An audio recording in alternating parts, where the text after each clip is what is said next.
नमस्ते बच्चों।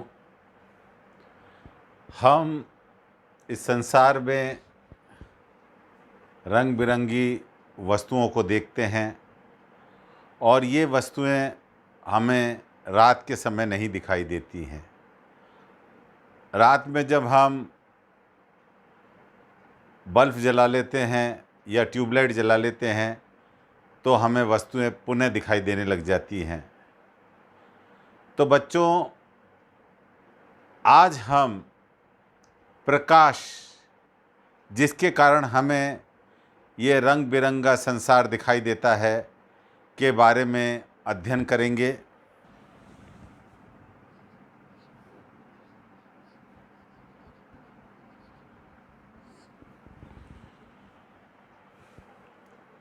पृथ्वी पर प्रकाश का मुख्य स्रोत सूर्य है।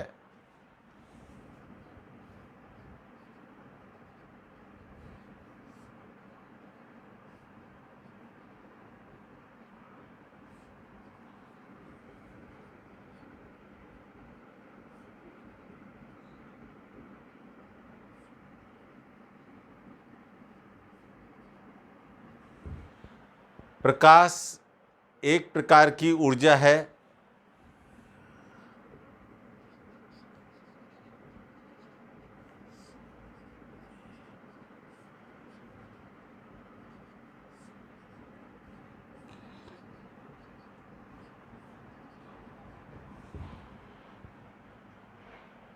और डी ब्रॉगली के अनुसार प्रकाश कण और तरंग दोनों की तरह व्यवहार करता है।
वर्तमान में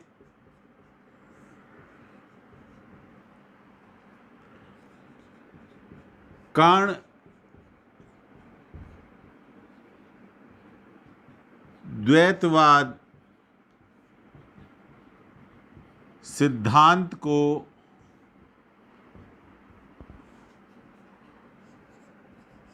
क्वांटम सिद्धांत के तरंग पैकेट्स के रूप में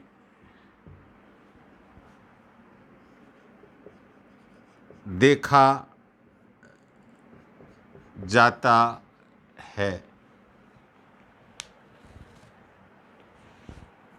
जैसा मैंने बताया कि डी ब्रॉगली जो वैज्ञानिक थे, उन्होंने द्वैतवाद का सिद्धांत दिया था और जिसके अनुसार प्रकाश तरंग और कण दोनों की तरह व्यवहार करता है। उसकी कुछ घटनाएं कण सिद्धांत से समझी जा सकती हैं और कुछ घटनाएं तरंग सिद्धांत पे समझी जाती हैं।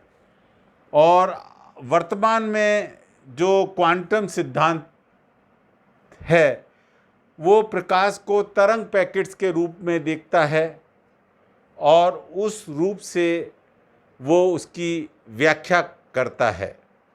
हम इस रंग बिरंगे संसार में वस्तुओं को कैसे देख पाते हैं, उनके रंगों की कैसे पहचान हो पाती है, इसके बारे में अब हम चर्चा करेंगे। मैंने यहाँ पर कोई वस्तु बना दी है और देखने में लग रहा है ये वस्तु नीले कलर की है। अब सूर्य से हमारे पास श्वेत प्रकाश आता है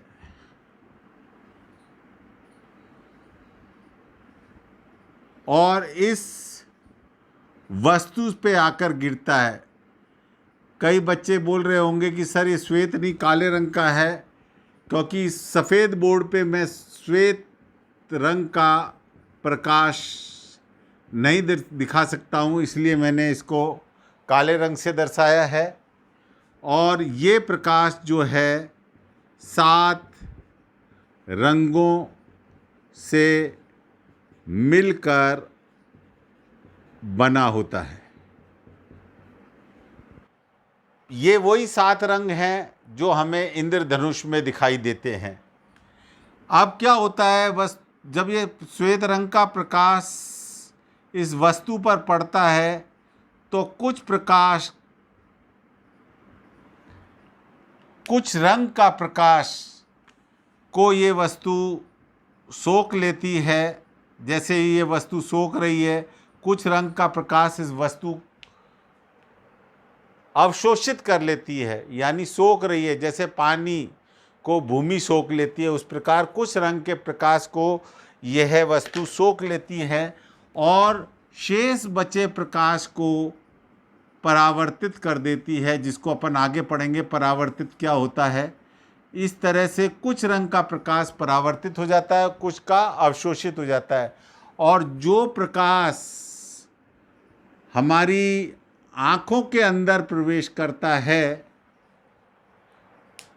या जो प्रकाश का रंग हमारी आँखों के अंदर प्रवेश करता है या रंगों का संयोजन हमारी आँखों के अंदर प्रवेश करता है, उसी रंग की हमारे को वस्तु दिखाई देती है। जैसे नीले रंग का प्रकाश हमारी आँखों में जा रहा है तो ये वस्तु हमें नीले रंग की दिखाई देगी, क्योंकि यहाँ देख रहे होगे लाल, हरा, पीला, इस तरह के रंग को तो ये वस्तु सोख ले रही है, अवशोषित कर ले रही है। केवल नीले रंग को ये आँखों में भेज रही है तो हमें वस्तु नीले रंग की दिखाई देगी। जब ये प्रकाश आँखों द्वारा, आँखों के लेंस से, ये हमारा एक पर्दा होता है आँखों में जिसे रेटिना बोलते हैं, उस रेटिना पे पड़ता है तो रेटिना इस वस्तु की जो छवि है वो छवि की संवेदना बनाकर उसे मस्तिष्क में भेज देता है, जिससे हमें इस वस्तु का रंग और वस्तु का आभास होता है। यदि ये वस्तु जैसा मैं अब बता रहा हूँ,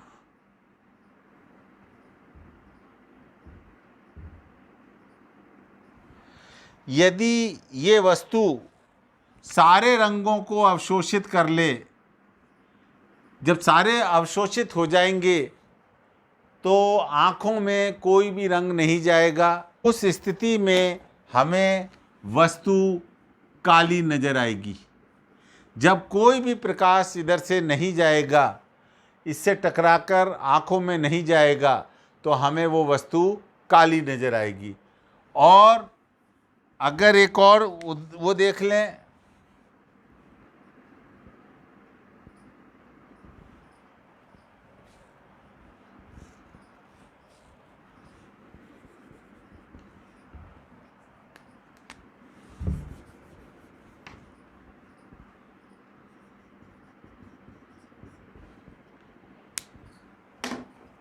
और अगर ये सारे रंग टकराकर परावर्तित होने लगें तो ये जो श्वेत प्रकाश था पूरा का पूरा श्वेत प्रकाश ही जा रहा है, तो ये वस्तु हमें सफ़ेद रंग की नज़र आएगी। जब सारे रंग वस्तु अवशोषित कर लेगी और कोई भी रंग को परावर्तित नहीं करेगी, तब तो वस्तु काली रंग की दिखाई देगी। और जो प्रकाश आया वस्तु पर पड़ा और सारा का सारा प्रकाश अलग अलग रंगों वाला वो वापस भेज देगी, पुनः उसी लौटा देगी, तो वो वस्तु हमें सफ़ेद रंग की दिखाई पड़ेगी। सामान्यतः हम ये मानते हैं कि प्रकाश एक सरल रेखा में गमन करता है। सरल रेखा में गमन का अर्थ है कि जब तक कोई वस्तु उसका अवरोध नहीं बनती है, उसके रुकावट नहीं बनती है, तब तक प्रकाश एक सीधी रेखा में गमन करता है। जब भी उसके सामने कोई अवरोध आ जाता है, जब भी कोई दैर्घ्य कोटि का जो अवरोध है बहुत रास्ते में आ जाता है, तो प्रकाश वहाँ से मुड़ जाता है। अभी कुछ देर पहले मैंने कहा था टकराकर परावर्तित हो जाती है, तो इसी घटना को परावर्तन कहते हैं, प्रकाश का परावर्तन।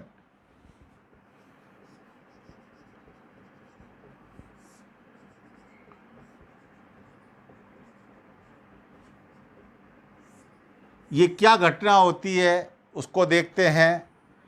ये हमारा एक समतल पृष्ठ है, कांच मान लो, दर्पण मान लो, फर्श मान लो, दीवार मान लो, कोई भी पृष्ठ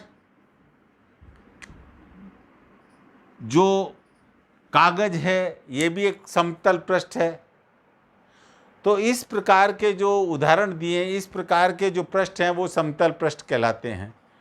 अब जब इस पृष्ठ पर कोई प्रकाश की किरण पड़ती है या किरणें पड़ती हैं, तो इस पृष्ठ पर टकराने के बाद पुनः उसी माध्यम में लौट जाती हैं। ये देखो, पुनः उसी माध्यम में लौट जा रही हैं। ये सारी की सारी किरणें पुनः उसी माध्यम में लौट जा रही हैं। यहाँ से ये आई हैं और यहाँ पर टकराई हैं, और टकराने के बाद वापस उसी माध्यम में चली गई हैं। ये ज़रूर यहाँ पर है कि एक निश्चित दिशा में चली गई हैं। माध्यम यहाँ पर समान रहा है, माध्यम बदला नहीं है। ये पृष्ठ, समतल पृष्ठ जो है, माध्यम दो हो सकता है, लेकिन यहाँ पर क्या हुआ है घटना में, जब भी कोई प्रकाश की किरण आई है और समतल पृष्ठ पे टकराई है, तो टकराने के बाद वो पुनः उसी माध्यम में एक निश्चित दिशा में लौट जाती है। इस घटना को प्रकाश का परावर्तन कहते हैं।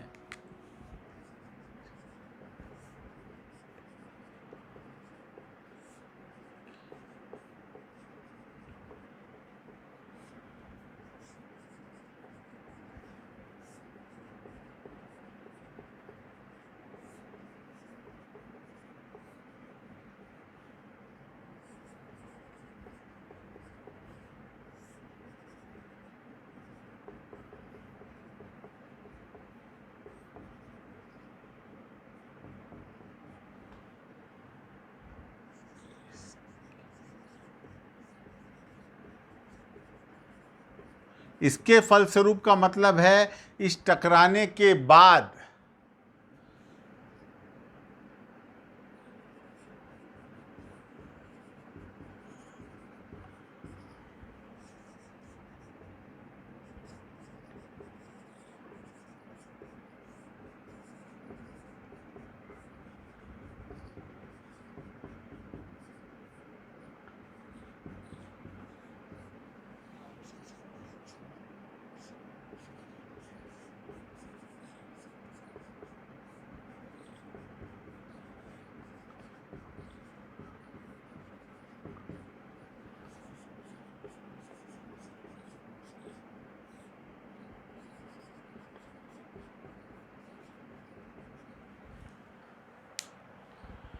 यहाँ से एक किरण आई, माध्यम 1 से किरण आई, समतल पृष्ठ पे टकराई और टकराने के बाद उसी माध्यम में वापस लौट गई।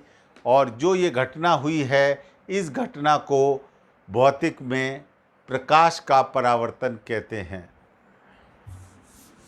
प्रकाश का परावर्तन के प्रकार 2 प्रकार से होता है। एक होता है नियमित परावर्तन। जब हमारा ये समतल पृष्ठ चिकना होता है, जैसे कांच ले लें, दर्पण ले लें, तब ये देखो यहाँ पर जो मैं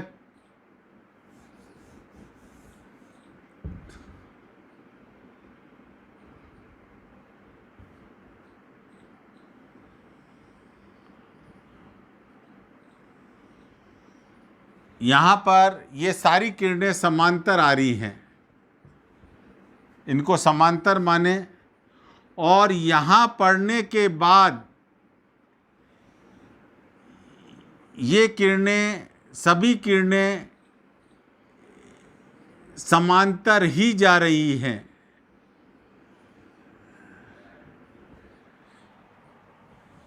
किरणें समांतर आईं, चिकने समतल से टकराकर वापस एक निश्चित विशेष दिशा में समांतर ही लौट गईं। इस तरह के परावर्तन को नियमित परावर्तन कहते हैं। जैसे हम सूर्य के सामने एक दर्पण रख दें, उस दर्पण का चिल्का या चमक एक निश्चित स्थान पर बनेगी, तो वो जो घटना है, चिल्का बनना या चमक एक विशेष स्थान पर बनना, ये नियमित परावर्तन का उदाहरण है।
दूसरा है विसरित परावर्तन।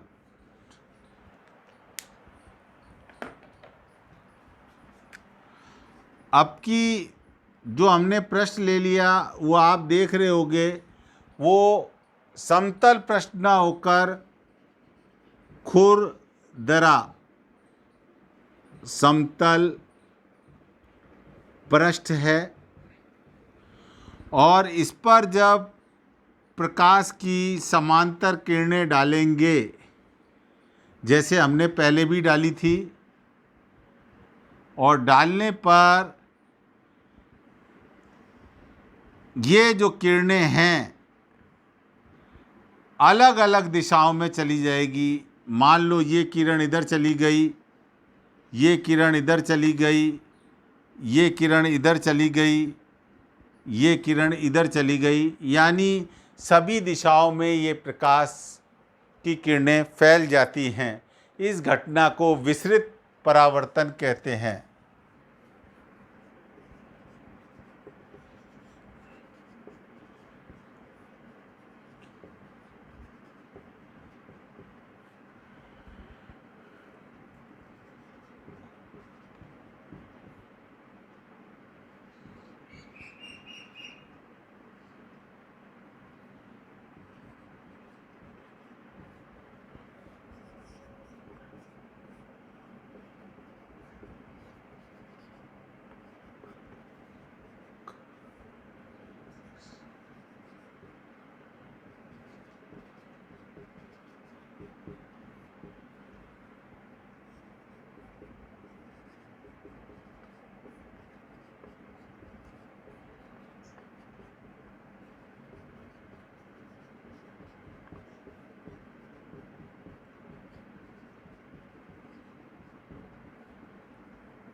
आप देखते हैं कि कमरे में खिड़की से प्रकाश आता है, वो प्रकाश किसी दीवार से टकराता है, दीवार खुरदरी होती है और उसके खुरदरे होने के कारण वो प्रकाश पूरे कमरे में फैल जाता है और कमरे में हमें रोशनी नज़र आती है।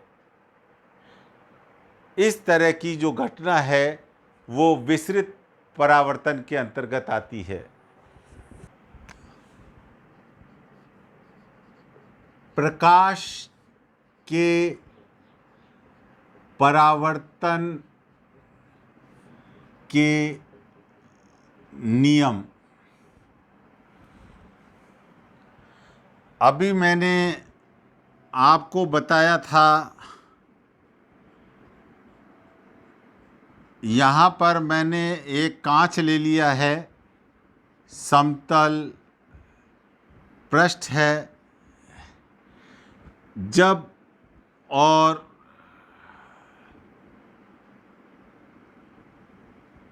ये समतल पृष्ठ से एक 90 डिग्री की रेखा खींची है जिसको मैं अभिलंब बोलूँगा। समतल पृष्ठ से 90 डिग्री की कोण बनाती हुई जो काल्पनिक रेखा है वो अभिलंब कहलाएगी। यहाँ से कोई प्रकाश की किरण इस समतल पर आपतित होती है। आपतित होना मतलब पड़ रही है, तो इसको बोलेंगे आपतित किरण। जो इस समतल पृष्ठ पर आकर गिर रही है वो किरण को मैं बोलूँगा आपतित किरण। ये किरण दूसरी दिशा में लौट जाएगी। इस किरण को बोलेंगे परावर्तित किरण। अभिलंब और आपतित किरण के बीच का कोण, ये अभिलंब और आपतित किरण के बीच का कोण कहलाएगा आपतन कोण। और परावर्तित किरण और अभिलंब के बीच का कोण कहलाएगा परावर्तन कोण। ये कुछ इसकी शब्दावली थी। इस आपतन कोण को अंग्रेजी में इंसिडेंट एंगल बोलते हैं, इसलिए आई से, और परावर्तन कोण को आर बोलते हैं, रिफ्लेक्टिव एंगल बोलते हैं, इसलिए इसको आर से कर रहे हैं।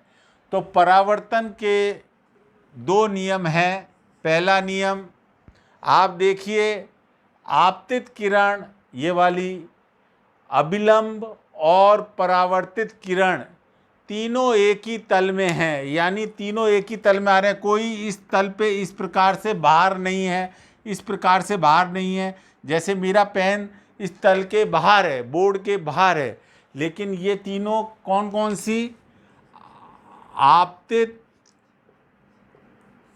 किरण, परावर्तित किरण व अभिलंब, तीनों एक ही तल में स्थित होते हैं। कोई भी, जो ये तीनों में से कोई भी इस तल के बाहर स्थित नहीं है, तीनों इसी तल पर स्थित हैं। दूसरा पॉइंट इसके अंदर, आपतन कोण का मान परावर्तन कोण के मान के बराबर होता है, यानी angle I is equal to angle R, इन दोनों कोणों का मान बराबर होता है। जैसे मान लो ये 40 डिग्री का है तो ये भी 40 डिग्री का ही बनेगा। इस पर प्रकाश के परावर्तन के नियम पर आधारित एक प्रयोग है जो हम कांच की सिल्ली लेकर इस नियम को सिद्ध करते हैं, जो आपको मैंने जूम क्लास में समझा दिया था। आज के लिए इतना ही काफ़ी।